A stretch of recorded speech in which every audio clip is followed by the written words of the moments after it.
আল্লাহ তাবারাক ওয়া তাআলা বলেন, কুল ইন্নাল মাউতাল্লাযী তাফিররুনা মিনহু ফাইন্নাহু মুলাকীকুম সুম্মা তুরাদ্দুনা ইলা আলিমিল গায়বি ওয়াস শাহাদা।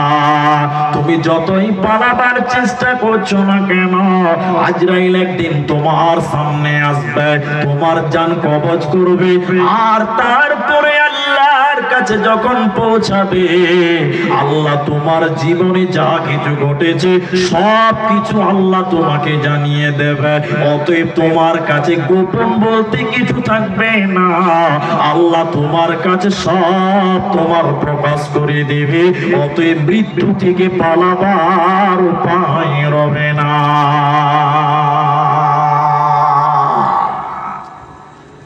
একটা লোকের খুব শরীর খারাপ, অনেক অসুস্থ, রোগ ধরতে পারছে না। রায়গঞ্জ ডাক্তারখানা থেকে, মেডিকেল কলেজ থেকে রেফার করে দিয়েছে মালদা যান, এখানে হবে না। যে লোকটা অসুস্থ হয়েছে বয়োবৃদ্ধ মানুষ, ছেলেদেরকে বলছে চরে বাপ মালদা যাই, বাঁচতে তো হবে। ছেলেরা মালদা নিয়ে গেছে। মালদা ডাক্তারকে বাবু চেক আপ করার পরে বলছে চাচা তোমার এখানে হবে না, তোমাকে বহরমপুর যেতে হবে। চাচা বলছে চরে বাপ, ছেলেদেরকে বলছে বাঁচতেই হবে। বহরমপুর ডাক্তারখানা যখন গিয়েছে, ডাক্তার চেক আপ করে বলছে তোমাকে হবে না, কলকাতা পিজি যেতে হবে।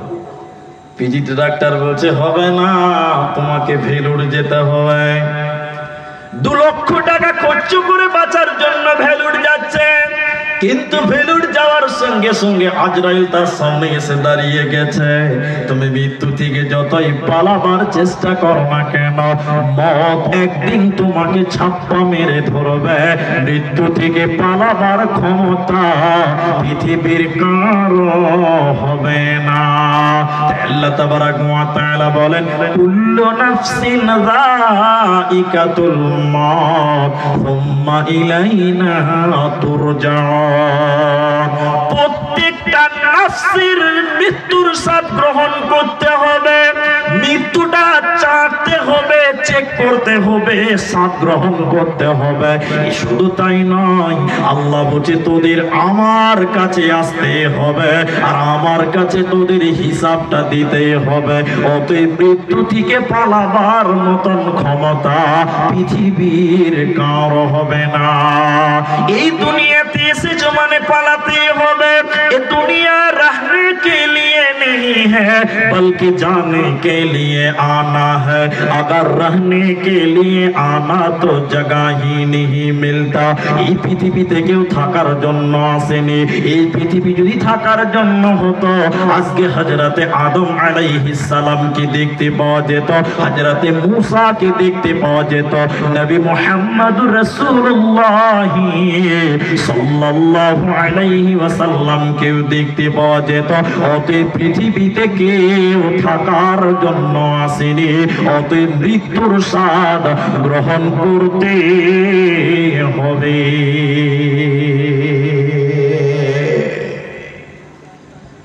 দেখেন আমাদের নবী মৃত্যু গ্রহণ করছে, স্বাদ গ্রহণ করছে। দেখেন আমাদের রাসূল নবী মুহাম্মদ মৃত্যুর ঘটনাটা শুনেন। মৃত্যুর কি কঠিন, মৃত্যু কত জটিল, মওত কত কঠিন, মওত কত জটিল। আল্লাহর নবী বুধবার বৃহস্পতিবার তার শরীরে জ্বর, নবীজির শরীরে জ্বর। বৃহস্পতিবার গেছে, শুক্রবার গেল, শনিবার গেল, এই করে করে 3-4 দিন যায়। যতদিন যাচ্ছে মা আমার, নবীজির জ্বর আরো বাড়ছে, আরো বাড়ছে। নবীজি আরোগ্য লাভ করেন না। শনিবার চলে গেল, রবিবার সকাল হচ্ছে, আল্লাহর নবীর শরীরে এতটা জ্বর, নবীজি থরথর করে কাঁপছে। সারাদিন জ্বর এত, নবীজির শরীরে তরতর করে কাঁপছে।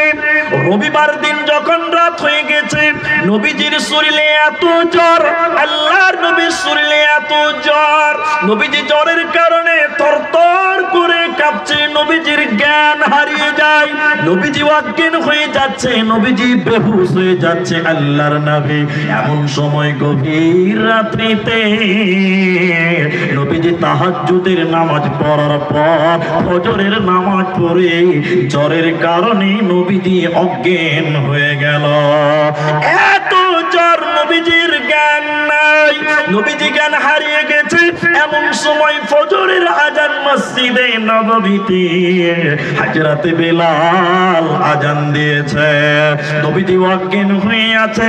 সাহাবীরা নবীজির জন্য অপেক্ষা করছে, নবীজি ফজরের জামাতের ইমামতি করবেন, নবীজি ফজরের ইমাম হবেন। সাহাবীরা অপেক্ষা করতে করতে যখন নবীকে পেল না, নবীজি যেহেতু অজ্ঞান হয়ে আছে, সাহাবীরা হযরতে আবু বকরকে ইমাম বানালেন। হযরতে আবু বকর ইমামের মুসল্লায় গেলেন। নবীজির এত জ্বর, নবীজি জ্ঞান ফিরে পেল, বিশ্ব নবী জ্ঞান ফিরে পেলেন। নবীজি বললেন, আয়েশা রে তুমি বলো এখন কোন টাইম রে আয়েশা? মসজিদে নববীতে কি আজান দিয়েছে বলো। আম্মু জান আয়েশা বলেন, ইয়া রাসূলুল্লাহ দয়ার নবী গো অনেকক্ষণ আগে আজান দিয়েছে। সাহাবীরা অপেক্ষা করতে করতে আপনাকে না পেয়ে আমার আব্বা আবু বকর কি ইমাম বানিয়েছে। লম্বা ঘটনা আমি সারমর্ম তুলে ধরছি। নবীজি মসজিদের দরজায় গেছিলেন, অনেক ঘটনা। সোমবার দিন সকাল হচ্ছে, রাসূলের জ্বর যেন আরো বেড়ে যাচ্ছে, আরো বেড়ে যাচ্ছে, নবীজি থাকতে পারে না, নবীজি থর থর থর থর থর থর করে কাঁপছে, জ্বরের কারণে নবীজি অজ্ঞান হয়ে যায়। নবীজি থাকতে না পেরে বলেন, আয়েশা রে আমার মেয়ে ফাতেমাকে খবর দাও। বোন ফাতেমা নবীজির বাড়িতে এলেন। নবীজি ফাতেমাকে কিছু বলেছিলেন, হাদিসের বর্ণনায় আছে। আল্লাহর নবী এত জ্বর, আম্মা জান আয়েশা বলছেন, রাসূল আমার এই উরুরানের উপরে মাথা দিয়ে আছে, আর আমি পাতিলা থেকে কাপড় ভিজিয়ে রাসূলের কপালটা বারবার মুছে দিচ্ছিলাম। নবীজি কখনো জ্ঞান হারা পা হয়ে যাচ্ছেন, নবীজির এত জ্বর। নবীজি ইশারা করলেন, আয়েশা রে মুখে দুর্গন্ধ মনে হচ্ছে রে আয়েশা, মিসওয়াক চিবিয়ে দাও, দাঁতন চিবিয়ে দাও। আম্মা জান আয়েশা বলেন, আমি নিজের মুখে দাঁতন চিবিয়ে দিলাম। ওই দাঁতন রাসূলের মুখে ব্যবহার হলো। নবীজির মৃত্যুর পূর্বে বুকের ব্যথা, বুকের জ্বালা, মৌতের জ্বালা, মৌতের ব্যথা, নবীজি দোয়া করছেন, আল্লাহুম্মা রাফিকাল আলা, আল্লাহুম্মা রাফিকাল আলা, ইন্না লিল মাউত লা সাকারাত। নবীজি বলছেন, আয়েশা রে মৃত্যুর জ্বালা, মৃত্যুর ব্যথা, মৃত্যুর যন্ত্রণা মনে হচ্ছে উহুদ পাহাড়টা আমি নবীর বুকের উপরে চাপিয়ে দিয়েছি রে আয়েশা। বুকের উপরে যেন উহুদ পাহাড় চাপিয়ে দিয়েছে।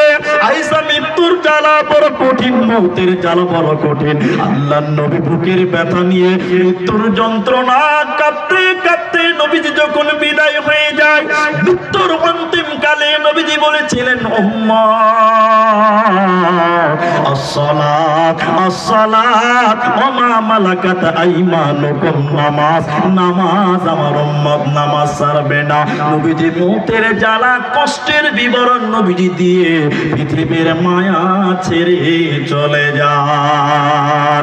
12 রবিউল আউয়াল সোমবারর দিনত রাসূলুল্লাহ আমার মাঝত না,